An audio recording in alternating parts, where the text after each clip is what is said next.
I think we're ready, Heath. Whenever you're ready to go live, Heath. I think you already did. I see it up on my screen. Yeah, I see that it is.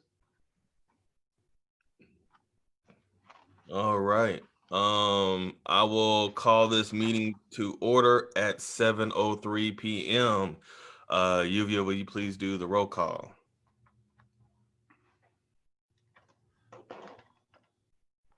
She's muted. I'm muted? No, she is. Hold Oh, on. okay. We're both in the office. I'll yell over to her. Okay. No, I'm not in the office, Tom. Okay, All sorry. right, you're off of mute too. Okay, sorry. Okay. All right, Mayor Wallace Jr., Present. Mayor Pro Tem Harvey, Present. Councilmember Hill, Present. Councilmember Weir, Here. Councilmember Wallace, Here. Councilmember Hill, Here. Councilmember Krupa. All right. I announced that we have a quorum. I almost said present twice, honestly. So Me too. all right. So going on to the Pledge of Allegiance. Councilwoman Wallace, will you lead us in the Pledge of Allegiance? Okay. Pledge of allegiance to To the the flag flag of the United States of America and to the republic Republic for which it stands, stands one one nation, nation under under God, God, indivisible, Invisible. with liberty and justice for all. for all. All right. I appreciate it. And let's see here. Moving next to our proclamations. We have two proclamations for this month. Declaring Monday, December 7th, 2020 as Pearl Harbor Remembrance Day, and declaring Tuesday, December 15th, 2020 as Bill of Rights Day. Let me get down to them. Here. All right. Proclamation reads as follows for Pearl Harbor Remembrance Day. Whereas each year on December 7th, Pearl Harbor survivors, veterans, and visitors from all over the world come together to honor and remember the 2,403 service members and civilians who were killed during the Japanese attack on Pearl Harbor on December 7th, 1941. A further 1,178 people were injured in the attack, which permanently sank two U.S. Navy battleships, the USS Arizona and the USS Utah, and destroyed 188 aircraft. And whereas on August 23rd, 1994, the United States Congress designated December 7th as the National Pearl Harbor Remembrance Day.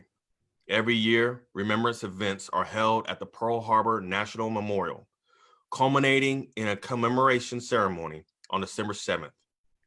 And whereas this year's Pearl Harbor Day commemorations theme, Above and Beyond the Call, represents a milestone of its own as the first December 7th commemoration to follow the nationwide commemoration of the 75th anniversary of the end of World War II. And whereas commemoration of the attack on Pearl Harbor will instill in all people of the United States a greater understanding and appreciation of the selfless sacrifice of the individuals who served in the armed forces of the United States during World War II. Now, therefore, I, Dr. Larry Wallace Jr., Mayor of the City of Manor, Texas, and on behalf of the Manor City Council, do hereby proclaim Monday, December 7th, 2020 as Pearl Harbor Remembrance Day in the City of Manor, and urge all citizens to become more aware of the significance of this celebration with eternal respect to those who were injured or killed on December 7th, 1941 at Pearl Harbor. In witness whereof, I have hereunto set my hand and caused the seal of the City of Manor to be affixed this second day of December 2020. Signed, Dr. Larry Wallace Jr., Mayor, City of Manor. Yep, that's a big, very unfortunate day. Next proclamation is for the Bill of Rights Day. Proclamation reads as follows. Whereas December 15th is Bill of Rights Day, which commemorates the ratification of the first 10 amendments to the U.S. Constitution. And whereas these amendments protect our most fundamental rights, freedom of speech, protest, and conscience, and guarantees our equal protection under the law. And whereas during the 150th anniversary commemorations in 1941, Congress passed a joint resolution authorizing the president to issue a proclamation designating December 15, 1941 as Bill of Rights Day, calling upon officials of the government to display the flag of the United States on all government buildings on that day, and inviting the people of the United States to observe the day with appropriate ceremonies and prayer. And whereas since 1962, the president has acknowledged Bill of Rights Day every year. The proclamation was often paired with a proclamation on Human Rights Day and Week, which commemorates the United Nations General Assembly's adoption of the Universal Declaration of Human Rights in 1948. Now, therefore, I, Dr. Larry Wallace Jr., Mayor of the City of Manor, Texas, and on behalf of the Manor City Council, do hereby proclaim Tuesday, December 5th, 2020 as Bill of Rights Day in the City of Manor,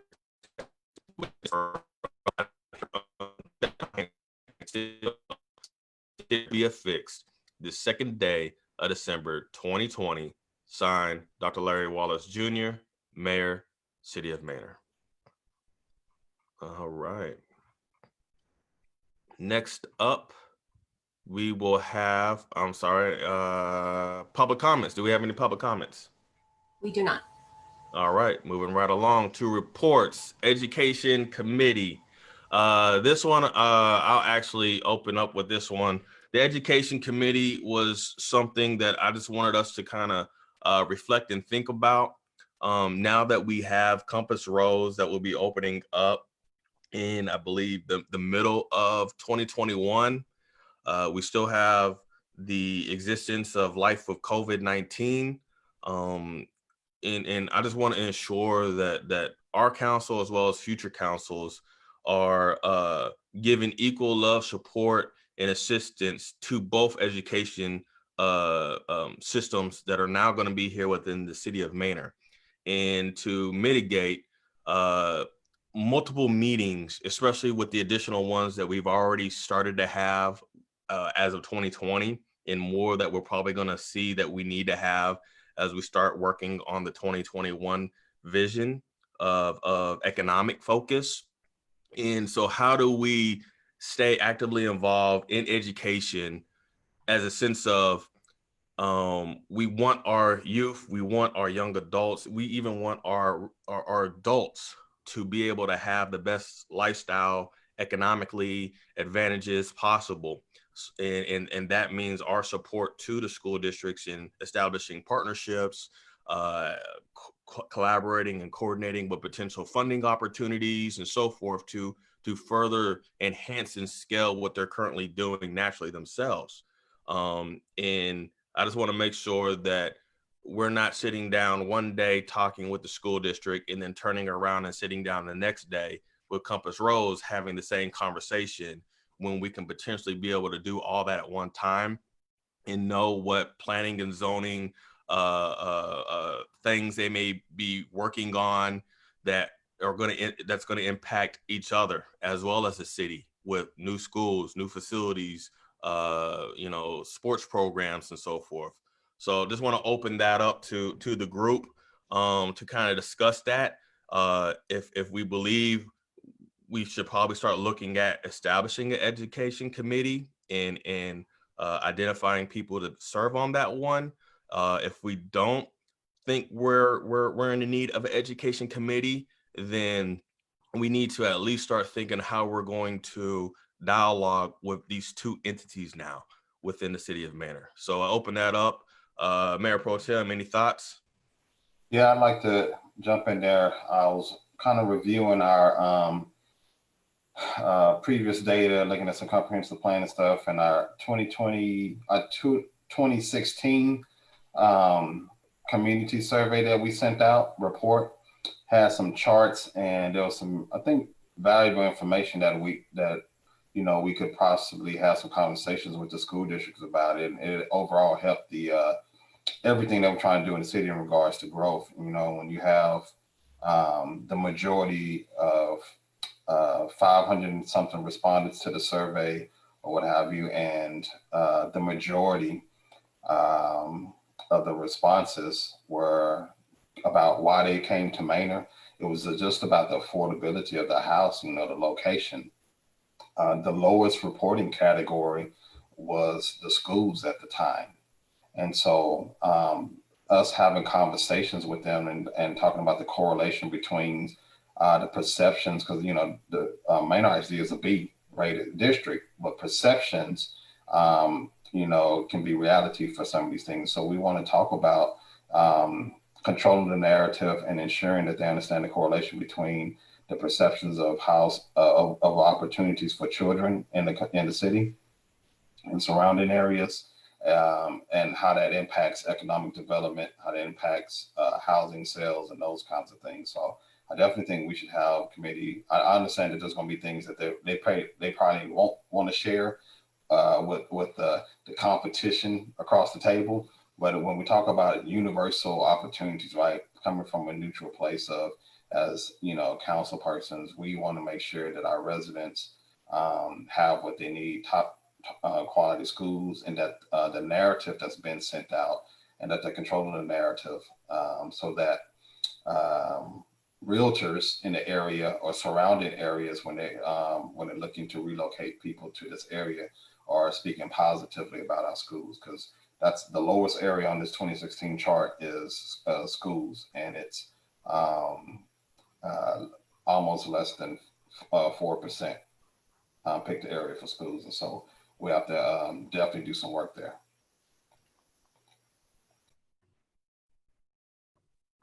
Appreciate it. I know my audio is probably going in and out. My kids are sucking up my internet over here. So with that being said, I open it to anybody else on council that has any thoughts, comments, remarks regarding this this discussion. I think it's a positive thing. I think that would benefit all of us, the citizens, the council, the school district, having a committee like this. Anybody else? No, I know we've attempted this in the past, Chief, myself, and a few council members, and it fell apart for reasons we're not aware of. And so I think we just may need to make an extra effort to make sure that it continues to move forward. No, I agree with you. And, my sentiment is whatever is needed within the city that we as City Hall and a municipality can provide, or at least establish, that it puts the ball in the other player's court. Because even though they're separate entities like Walmart and Starbucks and so forth, at the end of the day, they're within our jurisdiction. And how well they do or how well they don't do, how they're perceived, all influences the growth and potentiality of this city. I don't expect this committee, if established, to get into how the curriculum and academics is done. That's not our job. It's mandated for the school districts through the state education code. This is more focusing and saying, and most of y'all have heard me say this before, if the school systems have a grade A, if the school systems are graduating 100%, and the kids are still not successful going into college or to employment or into the military, that sets a negative brand for the city of Manor.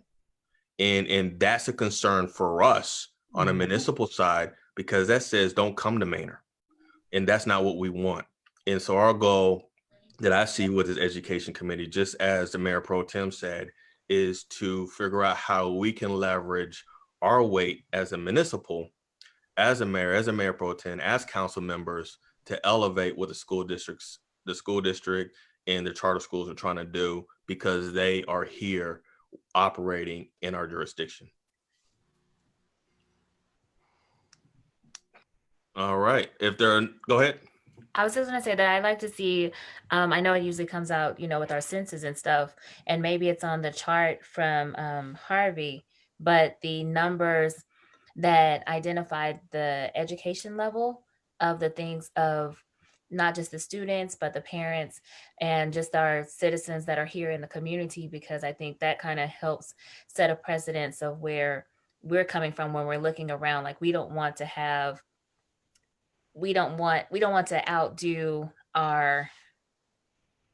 outgrow or the people that we have that are here, because not saying that it's new. Trade schools, the further your education doesn't mean that you necessarily make more money, but if we are going to maintain affordability and things like that, just kind of knowing that if there's an education gap in there somewhere with the people that live here and those that are leaving and coming out of the school districts, it kind of helps us set that economic development, and then even just the other areas that we have in our plan, I think. So just like having the numbers there, I'm sure they have it, because I remember filling out those forms all the time where they just want to know the parents, what's their highest education level, the students and things like that. Like if the education committee, if this one was established, would at least get that data.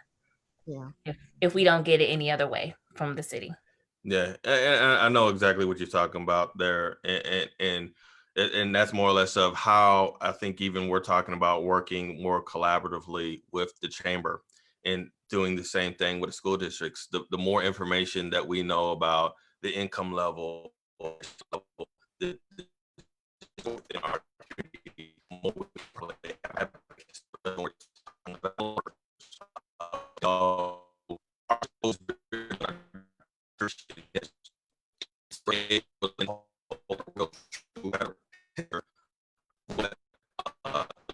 the livability rate is for our constituents, more so than the assumed livability rate based off of the 78653 zip code.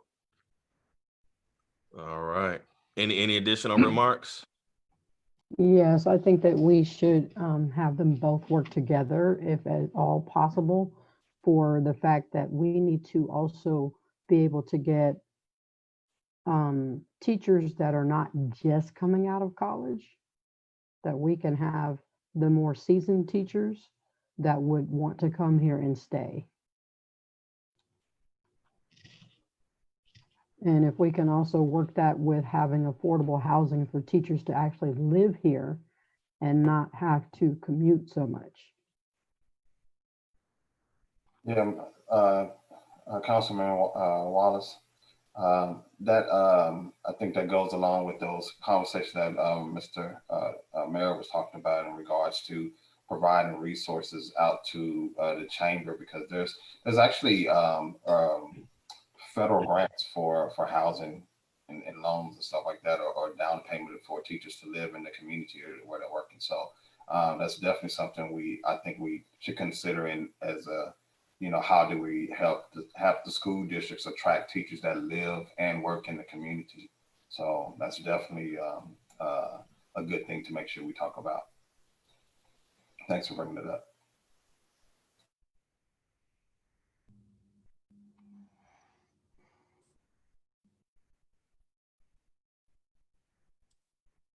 Harvey, go ahead and take over. I'm gonna try to get on on a different platform. 10-4. Do we have anything else? Any other comments in this area? So is this a committee that we are looking positively to start? And what's the next step after tonight? It looks like it was listed as a report about community interest. So Mayor wanted to, I'm assuming Mayor wants us to think about it and possibly start the committee. And I think that's the intention. To see where we stand on it. It's not an action item for us to decide on at this moment, but that would be something that we can talk about, have conversations about, and then maybe look at either next meeting or in January bring it back to council as a committee if it's necessary to go that route. Okay.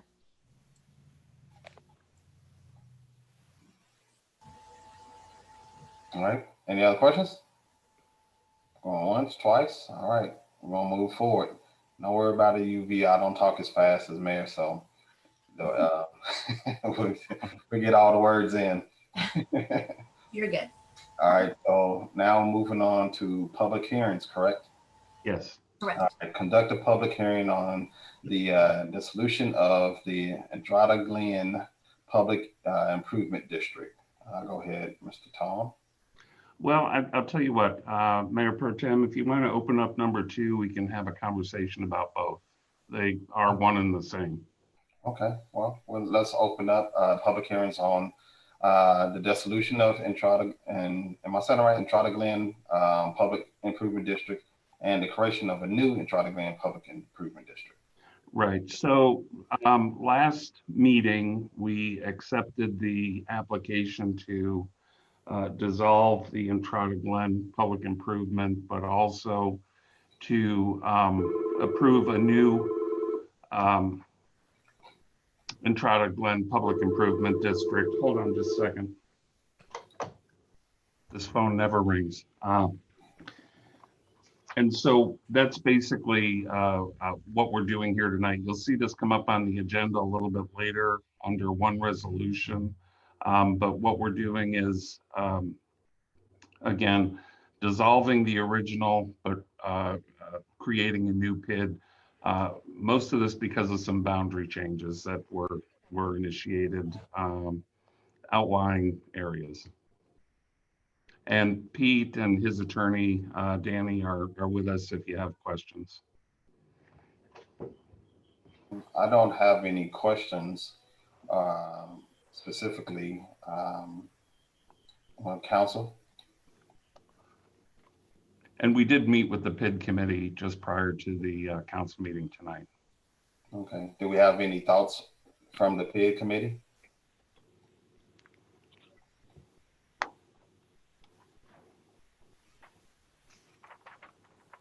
Are we gonna discuss anything from the PID committee later on in the agenda? Since this is just public hearing? We could do that now. Okay. There wasn't a lot of discussion. It mostly centered around why we were doing this. I'm fine. I had a couple of questions that I addressed at the PID meeting and got those answered. So I'm fine with moving forward. Okay. Yeah, we're good with moving forward because I think we discussed the fees and how the fees would be paid, how they have been paid, and that it will continue to go that way. And I had questions about what had changed because when I was on council previously, I remember we were working on this at that time, and I just needed to be brought up to speed on what had changed, what was causing the disillusion in the first place. So I needed some background on that. So once I got all that answered, and then a completion date was another question that I had, and we got that information. So I'm fine with that.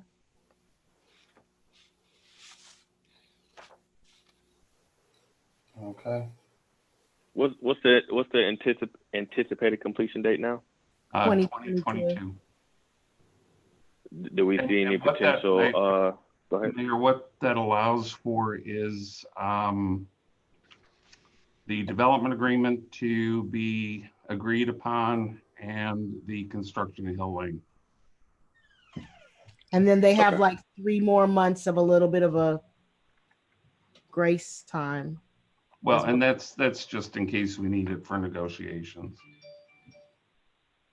We don't always control every aspect of this. There are other components that may take a little more time, and there's just a little bit of built-in buffer. And I see Sharon just signed on, or at least I can see you. Yes, so Tom, I noticed that I don't think any of your attorneys are on right now. I'm not seeing Veronica or Paige. So, I'm not seeing them either, but I've got a partial screen here.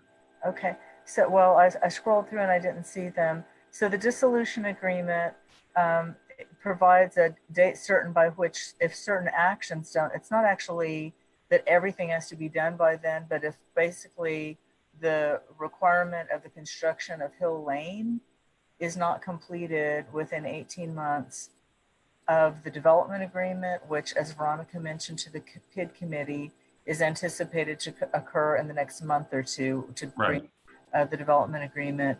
And then in case there is, for some reason, any delay in that, then there's the second, basically a drop dead date, so that if the city has not been able to move forward far enough with the developer to levy assessment or issue bonds by October of 2022, which is 18 months plus 3 from when we think the development agreement will be done, then that acts as permission from the developer for the city to dissolve the PID if it so chooses. So that's what the dissolution agreement item is. I'll remind you right now, you're just in the public hearing part, so be sure you do close the public hearing if you're so inclined. Since your attorneys aren't here, I'm not sure what their advice would be about that. My advice would be to close the public hearings when they're done. Yeah. So that's what's in the dissolution agreement. It just provides an opportunity for the city to go forward without objection from the developer if the PID isn't going anywhere or the developer hasn't fulfilled its commitments.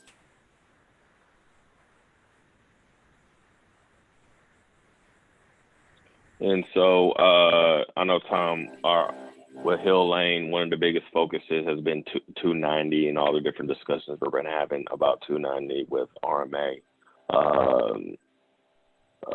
And I see, get me correct, because I always get all this stuff messed up. Hill Lane is a key road because that's where a lot of the additional growth in traffic through traffic is being planned. Well, for the city of Manor. It's a combination of things. Number one, there was a transportation plan years ago that was amended with the acknowledgement that we needed to have a connector road between Lexington and Greg Manor.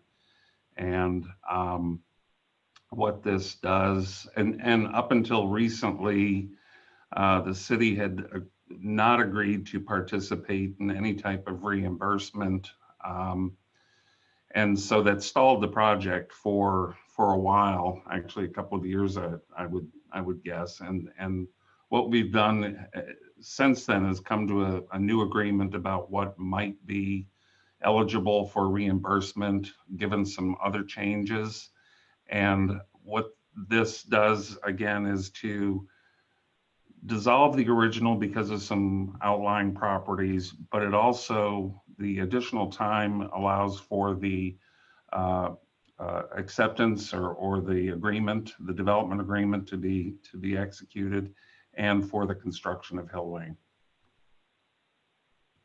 And it's an integral part of the project. Any additional comments from council? There being none, I do have a motion to close the public hearings. And Mayor, we opened both. I wasn't sure if you were aware of that. Yeah, I heard that. Okay. Also, Mayor, we have our team that just signed in, Veronica, Yes, I'm here. Okay. if anyone has had questions for her. Any questions from council to Veronica regarding the public hearings? If none, do I have a motion to close public hearing 1 and 2? A motion that we close public hearing number 1 and 2. It has been so motioned. Do I have a second? I second. Ooh. Who said that first? You can let someone else have it. I opened it, so. Who did say it? I was looking at the agenda. Was it Councilwoman Hill? All right. All those in favor, go ahead, Yuvia. Mayor Wallace Jr., Yes. Mayor Pro Tem Harvey, Yes. Councilmember Hill, Yes. Councilmember Ware, Yes. Councilmember Wallace, Yes. Councilmember Hill. Yes. Thank you. All right. Motion passes. Moving on to the consent agenda. All the following items on the consent agenda are considered to be self-explanatory by the council and will be enacted with one motion. There will be no separate discussion of these items unless requested by myself or a council member, in which event the item will be removed from the consent agenda and considered separately. Item number Mayor, 3, go ahead. Go ahead. I'll let you read them first. No, go ahead. Go ahead. You're good. Okay, so agenda item number 5 reads under the consent agenda rezoning from SF1 to light commercial. And what council approved was neighborhood business. And so any motion you make, if you're going to accept this, would need to make that notation for number 5 that it's a second reading to rezone to neighborhood business. Got it. Got it. All right. So on the consent agenda is item number 3, consideration, discussion, and possible action to approve the city council minutes, November 16, 2020. City council called special meeting, the canvas, November 16, 2020. City council called special session orientation, and November 18, 2020, city council regular meeting. Item number 4 is the second and final reading, consideration, discussion, possible action on an ordinance rezoning lot 1, block A, Cottonwood Estates, and being 1.38 acres more or less, and being located at 15501 US Highway 290 East, Elgin, Texas, from agricultural A to medium commercial C2. Item number 5 is second and final reading, consideration, discussion, possible action on an ordinance rezoning lot 1, block P, Presidential Heights, phase 4, and being 1.341 acres more or less, and being located at the northeast corner of Samuel Welch Way in George Mission Avenue, Manor, Texas, from single family SF1 to neighborhood business. To neighborhood business.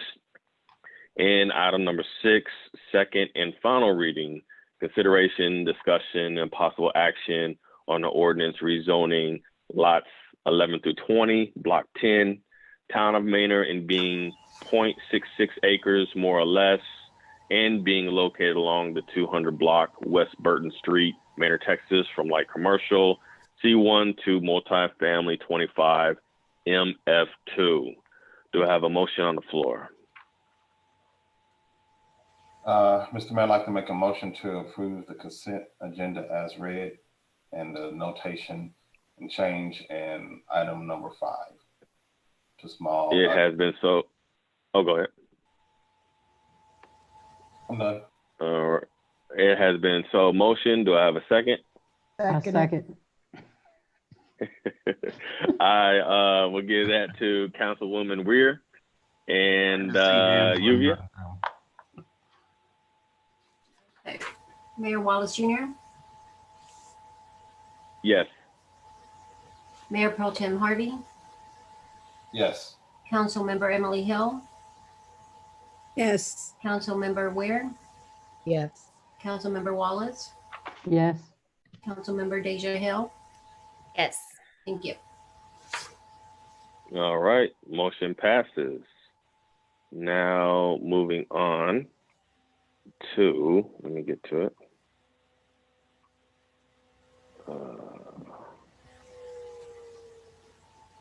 Moving on to the regular agenda items. Item number 7, consideration, discussion, possible action on a resolution dissolving and recreating a public improvement district in Entrada Glen, and consideration, discussion, and possible action on an amended and restated agreement regarding the dissolution of the Entrada Glen Public Improvement District. Mayor, Councilmember. Go ahead. Mayor, we talked about this briefly under the public hearing, and what this document or these documents will do will be to dissolve the current Entrada Glen agreement and create a new agreement with a dissolution date in October of 2022.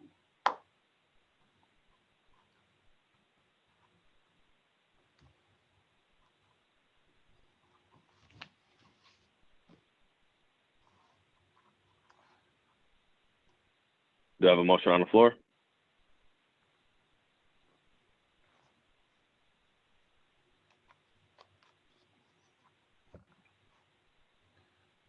Mr. Mayor, I'd like to make a motion that we approve the resolution. Yuva, can I just say regular agenda item 7, A and B? No, sir, you have to actually Oh. read that recommendation. There's Okay. specific language in there, please. No problem. Let me grab that.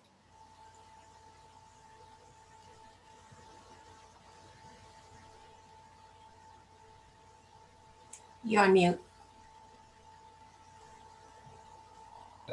There we go. Sorry. I'd like to make a motion that City Council approve resolution number 2020-16 for the dissolution of the original Entrada Glen Public Improvement District and the creation of the new Entrada Glen Public Improvement District, and direct City Secretary to publish a copy of the resolution adopted, and B, approve the amended and restated amended and restated agreement regarding the dissolution of the Entrada Glen Public Improvement District. All right, it's been so motion. Do I have a second?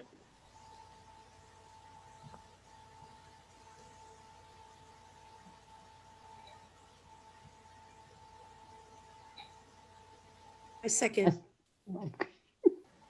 All right, seconded by Councilwoman Wallace. Yuvia? Mayor Wallace Jr., Yes. Mayor Pro Tem Harvey, Yes. Councilmember Emily Hill, Yes. Councilmember Ann Wheeler, Yes. Councilmember Wallace, Yes. Councilmember Deja Hill. Yes. Thank you. All right, motion passes. Moving on to agenda item number 8, consideration, discussion, and possible action on agreement and engagement letter for accounting services with Ashley and Associates. Mayor, council members, Lydia's here. I'm not sure if she wanted to chime in or not, but annually, Ashley and Associates has conducted our audit. For those of you who have been with us for a little while, you're aware or should be aware of the thoroughness and the reports that they generate and provide to you regarding our budget over the previous year. Lydia, were you on? Yeah, I'm here. Okay. I don't know whether you wanted to follow up with that or not. Yeah, it's in our charter that we actually conduct a yearly independent audit, and Ashley and Associates does that service because government accounting is such a specialized field. This is something that that we don't typically go out for bid, but I do check around for outside entities that would be able to do government accounting. And Ashley and Associates has been doing our accounting since I've been here, which is the last 8.5 years. And they will be also reaching out to all the council members with a questionnaire for y'all. Yeah, I was going to add that if you didn't. All right, sounds good. Do I have a motion on the floor?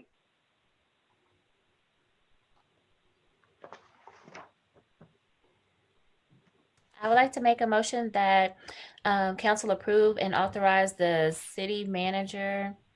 Oops, I'm on the right one.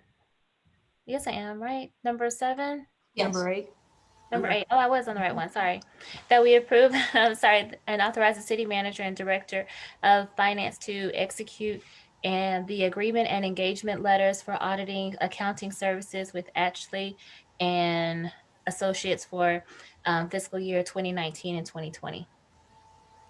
It has been so motion. Do I have a second? I second. And seconded. Any questions to the motion? Questions to the motion? Yuvia? Mayor Wallace Jr., Yes. Mayor Pro Tem Harvey, Yes. Councilmember Emily Hill, Yes. Councilmember Weir, Yes. Councilmember Wallace, Yes. Councilmember Deja Hill. Yes. Thank you. All right, motion passes. Moving on to agenda item number 9, consideration, discussion, and possible action on a purchase contract with David Rice for a wastewater easement with temporary construction easement.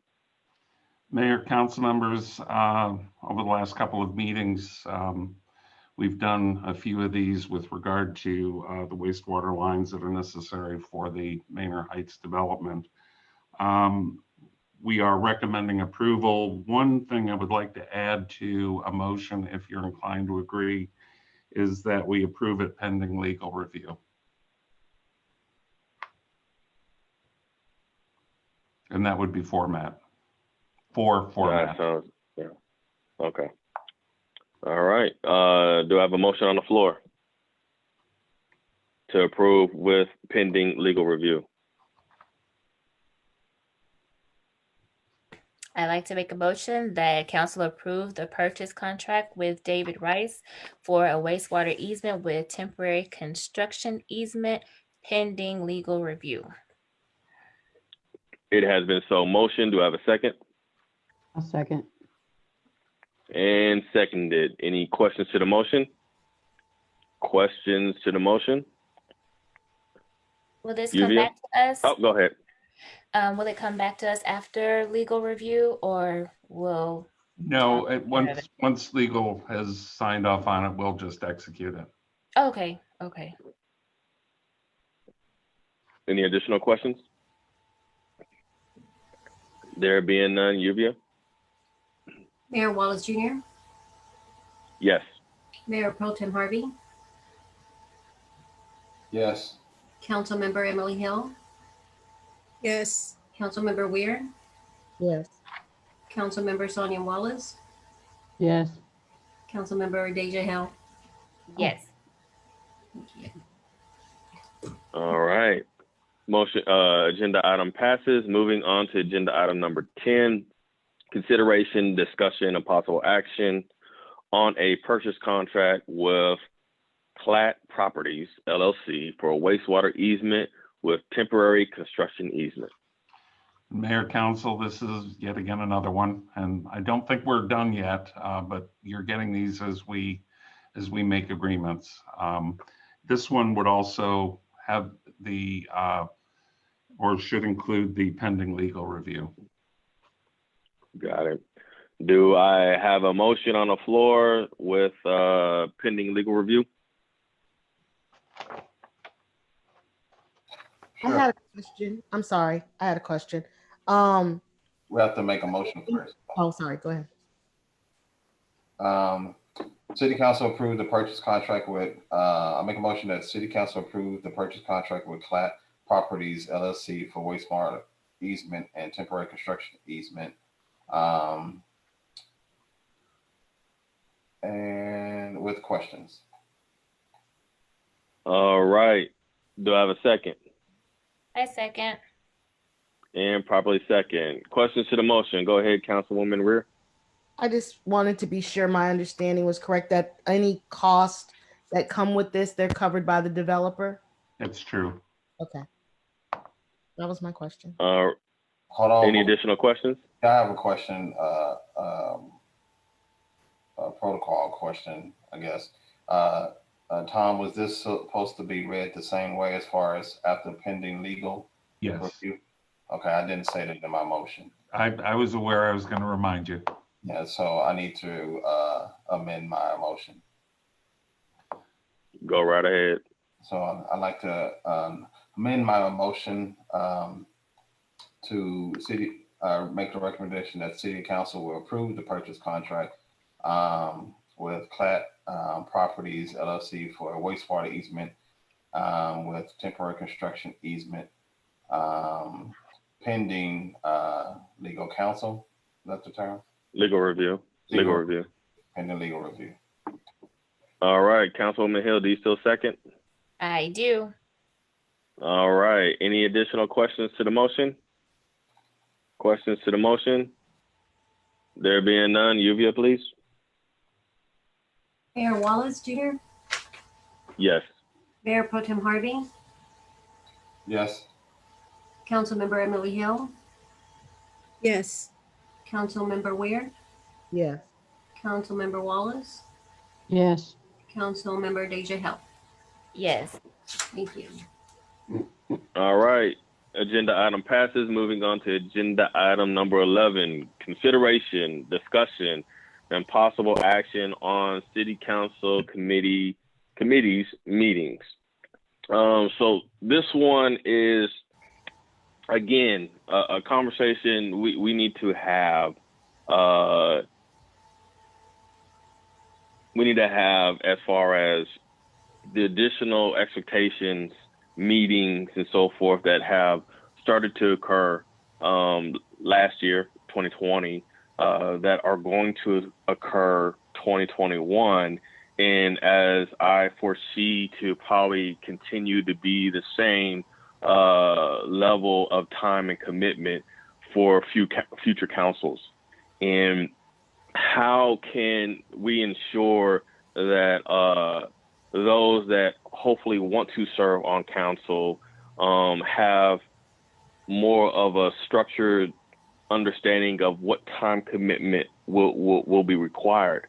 Right now, my concern is people having to ask to take time off throughout the week for the different committees that we're asking you all to volunteer on, in addition to the 2 city council meetings.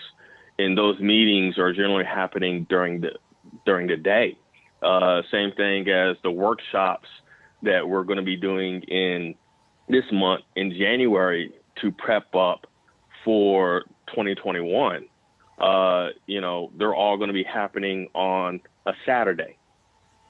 So my concern is the greater the demand of having to meet to be able to effectively accomplish the roles and responsibilities we obligate ourselves to, plus the representative responsibilities of sitting down and discussing strategically particular things that requires all of us to come together more than just the city council meetings. My thought process is try to realign a lot of those different committee meetings on the 2 Wednesdays that we're supposed to meet. So hopefully now you're just asking your boss for 2 days off of the month versus potentially, a meeting at 3 o'clock in the afternoon for a committee, which is probably going to require you to take 20 minutes off to drive to City Hall to have that meeting, have the meeting, and to drive back, and potentially have 2 more meetings throughout the week and having to do the same thing. So that's kind of where my thought process is at least City Hall and council could know that the 2 Wednesdays, 8 to 5, if there's workshops that need to happen, if there's planning that needs to happen, the different committees that are going on, they can be proactively scheduled for those 2 days. And then that way, the rest of the week, there's hopefully no reason to have to come in unless it's to do additional dialogue and engagement with City Hall to further the conversations and discussions. Open the floor to first, Mayor Pro Tem, any comments?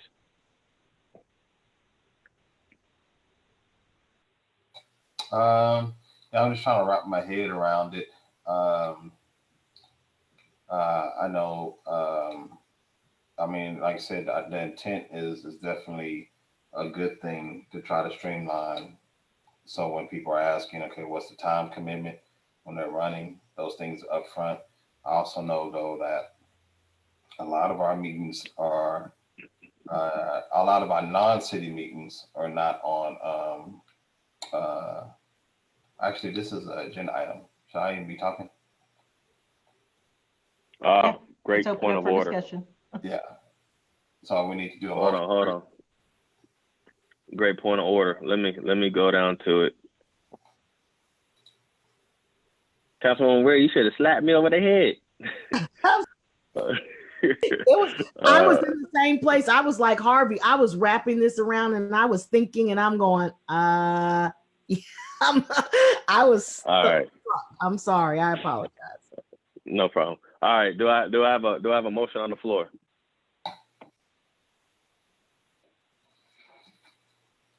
I would like to make a motion that we approve the first and third Wednesdays, 9 to 5 p.m.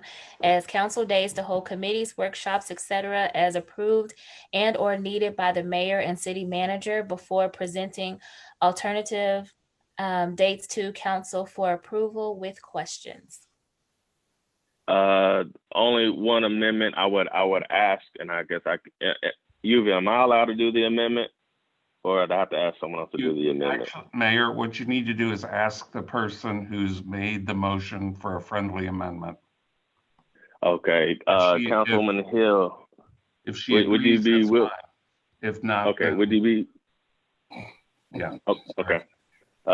Would you be willing to do a friendly amendment to be effective with the 2021 elections?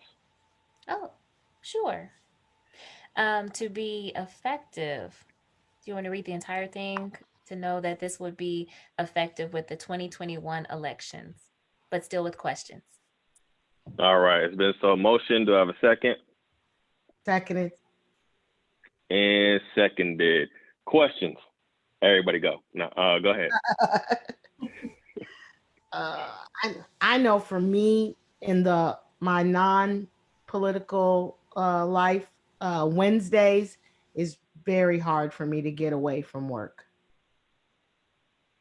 Any Wednesday is very hard for me to get away and work. Understood.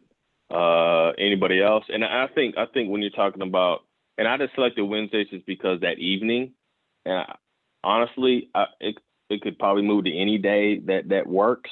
And I think maybe when the new councils come in, they determine what those 2 days may be. Like I said, the biggest concern that I see and foresee as the job becomes more demanding, just as we continue to grow, is we don't want people to say, I don't want to serve because I have to keep taking off to come in to do my elected volunteered position. I think when you put the Wednesdays on there, to me, it seemed like it was like a consideration of thought for city staff that have to be here late and stay after. And so how many days, I'm not sure how that affects everyone when they have to stay past their normal tour time. I'm saying that wrong, but their normal 8 to 5 or their normal hours. Well, I think that also goes. And if I also Go ahead. could add, at least for my budget committee, they can't really, and Councilman Harvey, who is the chair for the budget committee, because he served on it last year, our deadlines that we have are state mandated, and we also, and Tom knows this, we are also relying on information from two separate entities, and when we meet does not fall within that time, won't fall within that time frame. And so, Tom and I are very conscious of everyone's time. We try and,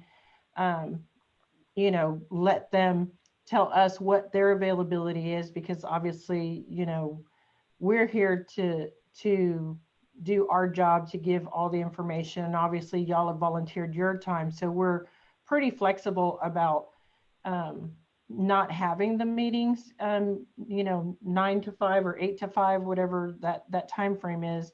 We're pretty flexible as far as that goes. And so I know for at least for the budget committee, that would be difficult for the chairperson to really establish that date and time and agenda for that first and third Wednesday, only because we're at the mercy of the Truth and Taxation and TCAD, And so I would hate to lock us into something like that and have us not be able to fulfill our, legal obligation to follow state code. No, and Tom and I, we had talked about that regarding kind of the concept of this, and it was trying to align what can be to those 2 days, understanding that some things will not be able to because of a meeting has to happen because there's other larger timelines that dictate the meeting can't be on those 2 days. It's more stuff like, the Parks Committee and some of the other, like the PIG committee wouldn't probably be able to go on those 2 days, right? But there's a lot of the stuff that we do that can be aligned so that people don't have to, especially when you're talking about Councilman Wallace, how many committees are you on now? Like 3, 4? And so, Yeah. right. And so if those happen to be on different days because the other 2 council members aren't able to meet on that same day, then, it's just, honestly, it's just looking and saying, how do we simplify the process so that more committees don't start to become a reason why I don't serve or I don't speak up to sit on a committee. Plus, right now, every workshop we've had has been on a Saturday. And we already know that y'all are working full days, most past 9 to 5. And for us to be able to meet, we're asking you to be away from your family after you're already staying late for city council meetings or executive session meetings and everything else. So it's just, how can we probably just do things a little bit more expedient, structured, a battle rhythm that hopefully makes people want to volunteer and know what times they need to dedicate. I don't think everybody's going to agree to it, but definitely it's a conversation that needs to be had. So, Mr. Mayor, I think that the intent, I think, is definitely there. It's definitely a good idea to try to figure out how we can be more effective. This is the growing pain, please.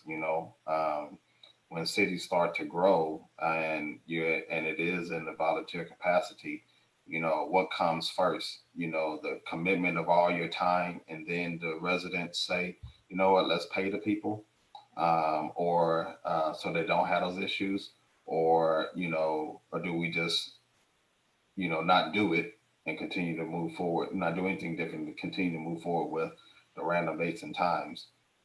I actually think there's a third option, which is networking with the other cities and going to the state or the feds in regards to time off, allowance for time off for council members from the job without ramifications. We do it for jurors.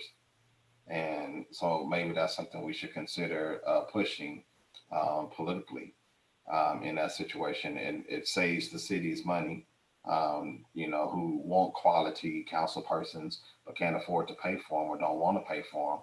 And it allows for people who want to serve the city to be able to do the things they need to do. So I say that there for consideration, as well as maybe in our December workshop coming up, either this one or the next one, we can maybe look at committees and see what dates are available, and then have ongoing discussions and maybe bring this back before the 2021 election. Sounds good. So sounds definitely like more discussion to be had. And with that, Councilwoman Hill, would you do a friendly amendment to table this agenda item until further notice? Yes, I would like to make a motion that we table agenda item number 11 until further notice. Do I have a second? I second. All right, has been motioned and seconded. Any questions to the motion? Questions to the motion? There being none, Yuvia, please. Mayor Wallace Jr., Yes. Mayor Pro Tem Harvey, Yes. Councilmember Emily Hill, Yes. Councilmember Weir, Yes. Councilmember Wallace, Yes. Councilmember Deja Hill. Yes. Thank you. All right. It has, motion has passed to table until further notice. And now moving to executive session. Give me 1 second here. Let me get the verbiage. City Council will now convene into executive session pursuant to the provisions of Chapter 551, Texas Government Code, in accordance with the authority contained in Section 551.071, Texas Government Code, and Section 1.05, Texas Disciplinary Rules of Professional Conduct, to consult with legal counsel regarding council member qualifications. And the hammer went down. So Mayor? give us a second until they tell us we're good. I need to leave. No. I'm going to step out of this. Our attorneys will be there, and we'll Okay. be here to record when you reconvene and adjourn. Okay. Okay. Sounds good. Okay, for the executive session, everyone is going to be moved over into a breakout room. Whenever y'all are Okay. done, while I can move you into the room manually, I cannot pull you out. You'll have to leave yourself and come back to the meeting whenever y'all are done. Okay.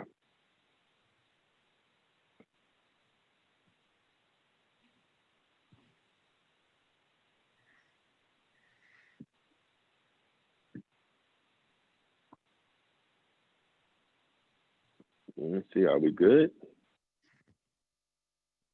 Oh. No, not yet.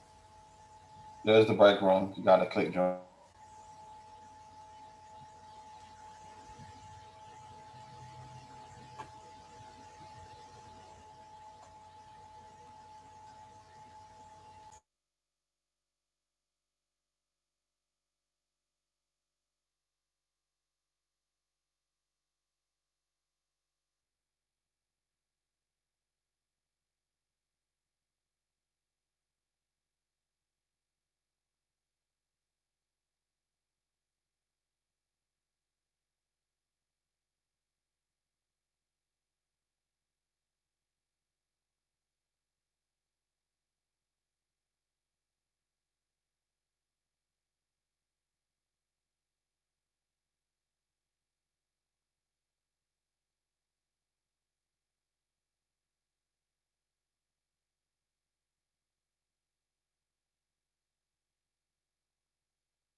Hello.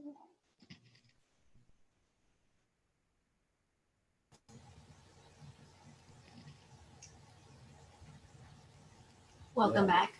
They go back.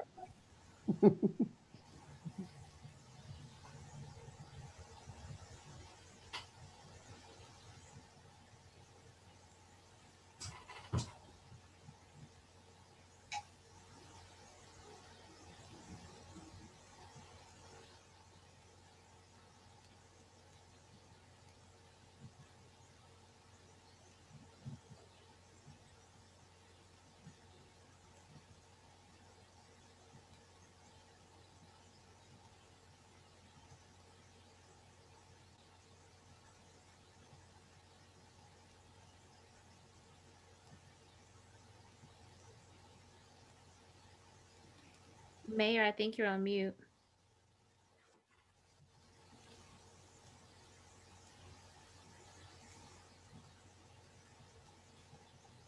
I was like, y'all tried to leave me in there.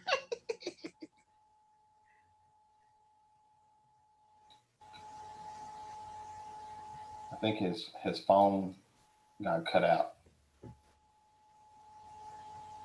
He was on video and he had the phone logged in. You want me to close us out? Oh, he's talking, but he's muted. Mayor.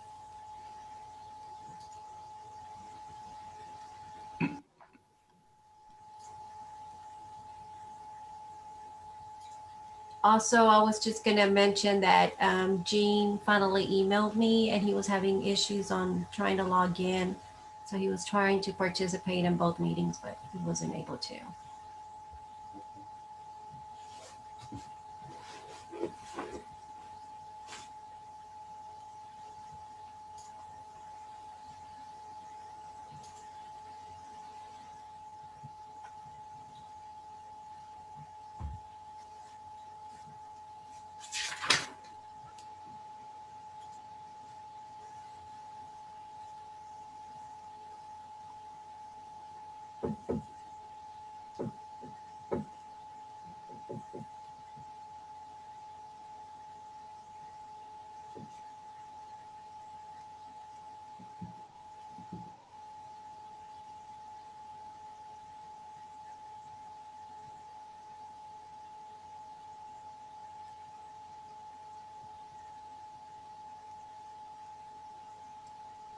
Can y'all hear me?